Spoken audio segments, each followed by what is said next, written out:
Woo! Okay, so today I'm gonna be showing you how to take the prop off and or service your Piper Super Cub S. Now, you're gonna wanna use something like screwdriver, a reel, crescent wrench or whatever.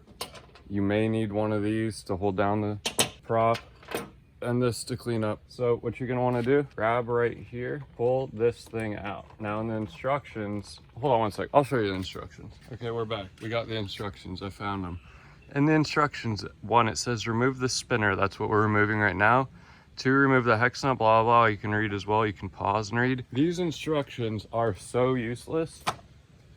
Before I started this video, I had to figure out how to do it myself. You can't just pull this thing out like it says in the instructions, remove the spinner. Yeah, just remove it. What you're gonna wanna do, pull back on this side, pull back on the other side.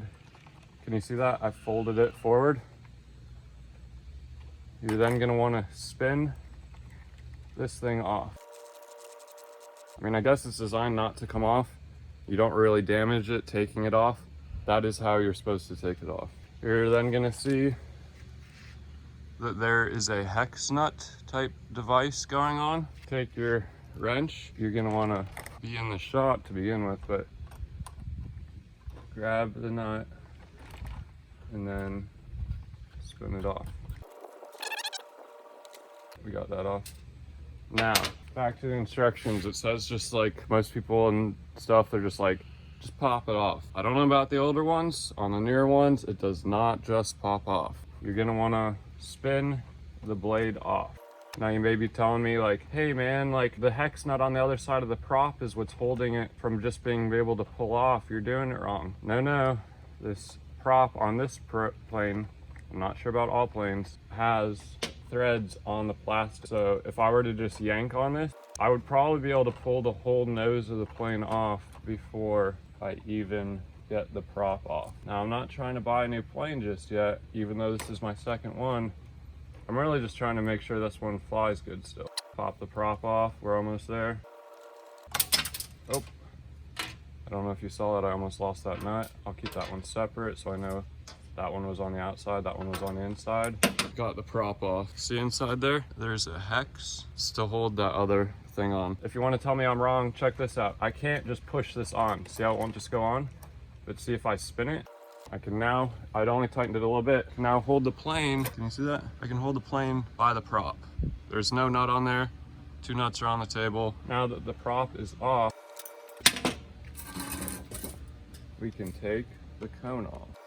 3 screws, one on the top, one on the bottom right. The other is on the bottom left. Sure to not lose the screws.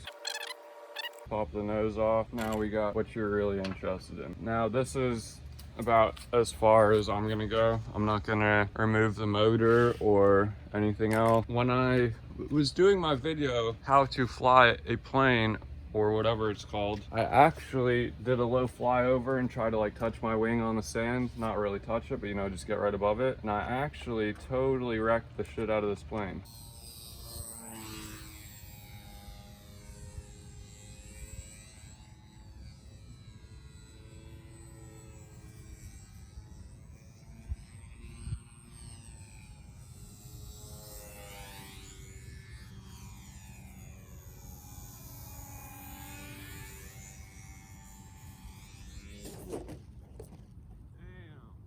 That's why I said to clean it up, you're gonna want a brush. These gears in here, I don't know if you can see that, but the gears are all full of sand now. And that is not good. I'm sure you can see that a little bit. I'm gonna try to service this plane a little bit. Motor still looks like it's fairly intact.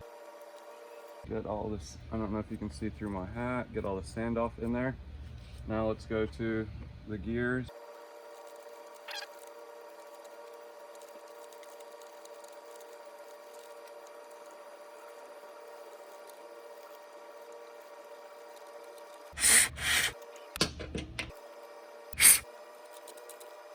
All right, I don't know if you can see, the gears roll so much better now. When I wrecked the plane, I thought I had messed up the gears or something or stripped something. These planes are very resilient. This is my second set of landing gear. These things are bent. I'm gonna take that off and re-bend it straight. Take the gear off. I know you know how because you bought the plane and you put it together. Take the gear off. It actually looks fairly straight. Easy way to tell is set it on the table. Looks fairly straight. I'm gonna bend the wheels out of, oh man, this wheel is loose it seems like.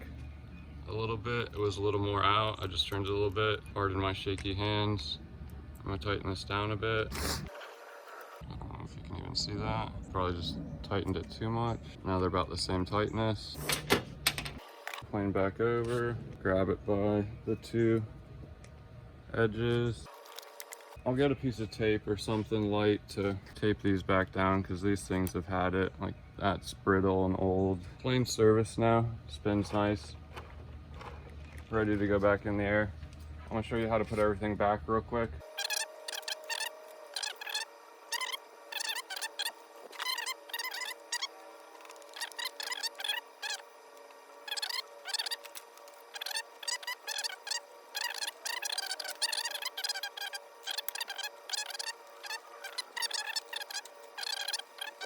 You're then gonna want to tighten it down pretty snug because this is what's actually holding the prop on, is this nut versus the other nut.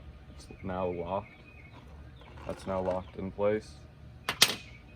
Finally, grab the cone, which is the most confusing thing, and don't do that. Spin the cone on. It's not gonna get fully tightened down, it's just gonna get like snug. There you go. Now, let's make sure everything still works. Here's the controller, here's the plane. Plug it in. Hold down the trainer button, turn it on. Let it do its warm-up thing.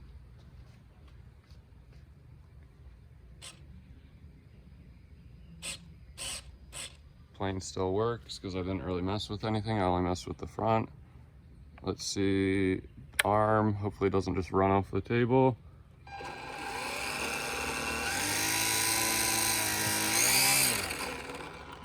Yeah, I should have gotten a before shot because when I first touched down and touched the wing and did like a big spin, I hopefully have it on video because I'll throw it in right now.